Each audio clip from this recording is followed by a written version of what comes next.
Hello everyone, in this video I'm going to do a VFX breakdown of the music video that I did. The first step was to just go and find reference online. I wanted to create a floating island where that was basic because my PC is so small and it crashes all the time. So I started creating this ground, then added some particle system, added some wood to add more detail, then added some grass and finished with the rocks. Then I went and added some trees. So these two trees, my main for the composition was just to put the focus at the center. So I added these 4 shrubs, the corners, just to put the focus at the center. And then I added this branch to add a little more detail on the ground. So after that I was done. I added some physics with the leaf. So I added some falling leaves. Then I went and added some birds that are flying all around. And then what else did I add? I added some clouds, and I couldn't do volumetric clouds, so I went with images as plain and added a cloud texture and then emitted it using cube in its volume. So I think that was it. Let's go to the materials and lighting. By the way, this project and files, you can find them in the description below for only $5. Play with it and you can add more details because you have better PCs. Yeah, have fun. In the material, I'm just going to showcase the ground material only. So you can download the project to see the other materials. I went with 2 materials, the ground with roots and the ground with soil. And then I mixed the 2 shaders together using a gradient texture. Using a gradient texture, and then I added a displacement map to define the roots, and then added some subdivision for the geometry. And then I tweaked the textures a little bit depending on the colors that I wanted. So I changed the hue, saturation, and value. I even added some curves just depending on what I wanted. Yeah, it's just basic material.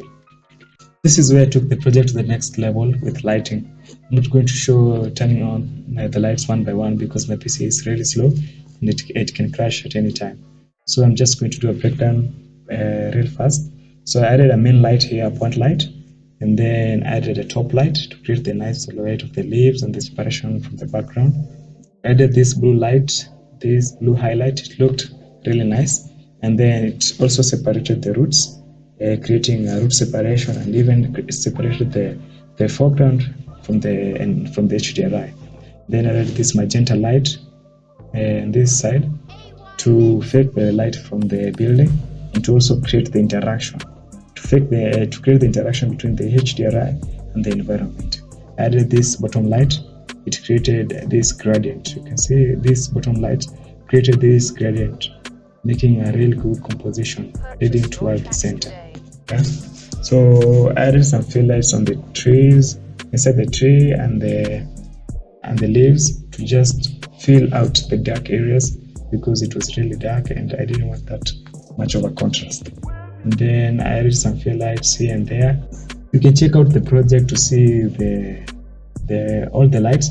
I have like 20 lights on the scene and it's really detailed, so you can just check it out. I can't explain each and every light and where I placed them and everything. So yeah, after creating the environment, the next step is shooting. So the first thing to sell a green screen effect is matching the lighting with the environment. So I added this blue light and the key light. I did 3 shots. I did close-ups, I did top shots, and then I did front shots on a stand. So yeah, so the close-ups, I was going to track them, and then the top and the front shots, I was going to animate the camera on Blender. After shooting, the next step is editing your footage in RAW form.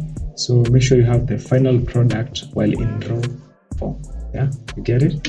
So make sure you have the whole video edited before starting doing the VFX.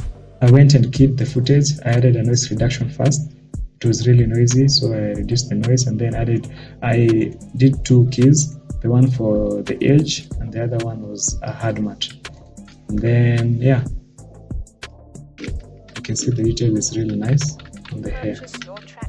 Then I exported the two footage. So I exported the raw footage, and then I exported the kid footage. I did the tracking in Blender, and I'm going to show my settings that I use. So number one, before I start, I usually set my resolution, the frame rate, and then I make sure the color transform is set to standard. Then I start by setting my motion model to a fine, and then to match to previous frame. Then I tick normalize in case of a change in lighting, and then I set my margin to 5 pixels. Then I make sure that in every frame I have at least 8 tracks.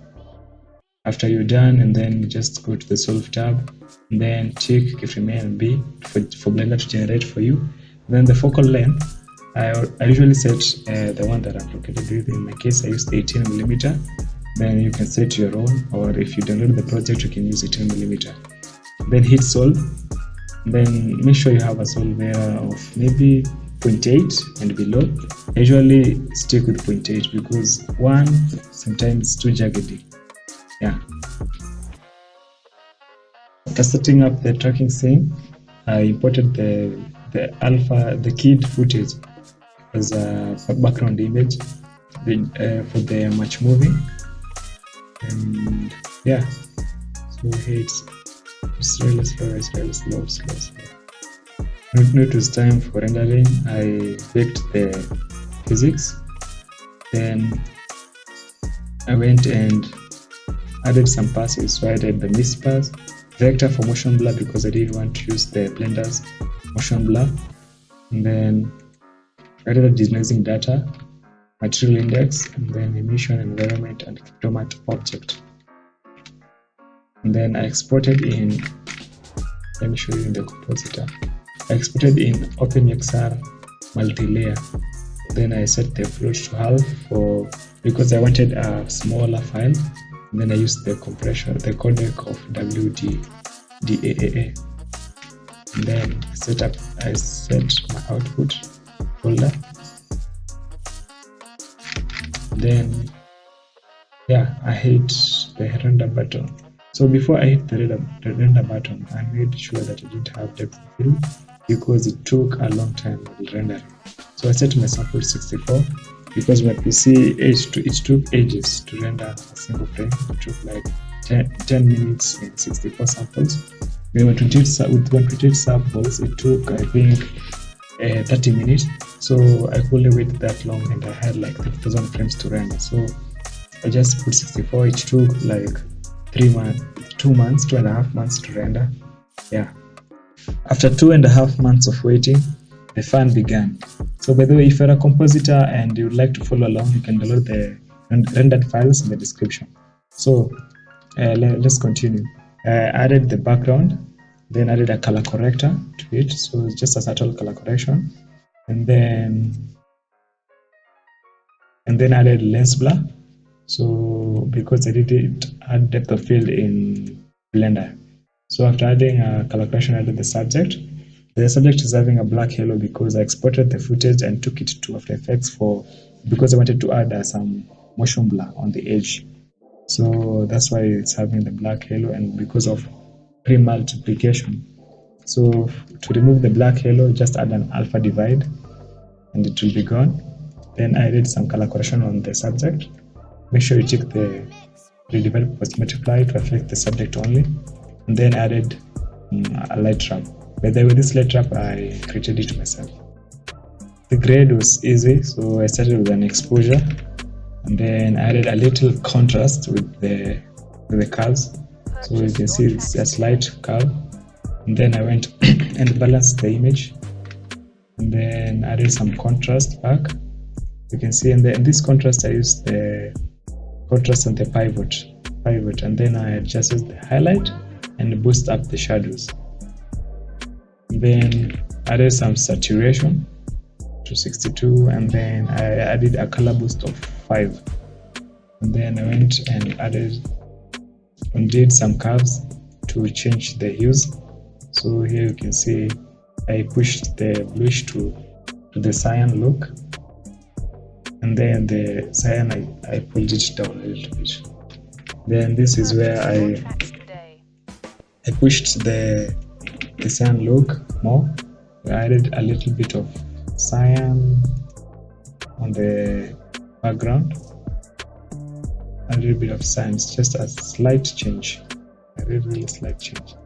Then I did some sharpening, and then I usually in every project I usually like using grain. It removes the plasticky feeling of the footage. So I added some grain, and then I finished with the elation. So this was in the timeline space. So in the clip, I usually have this node set up already. So, but the only thing that I did here is just adding a less reflection with a blend, a subtle blend of 0.1. And then I added a vignette.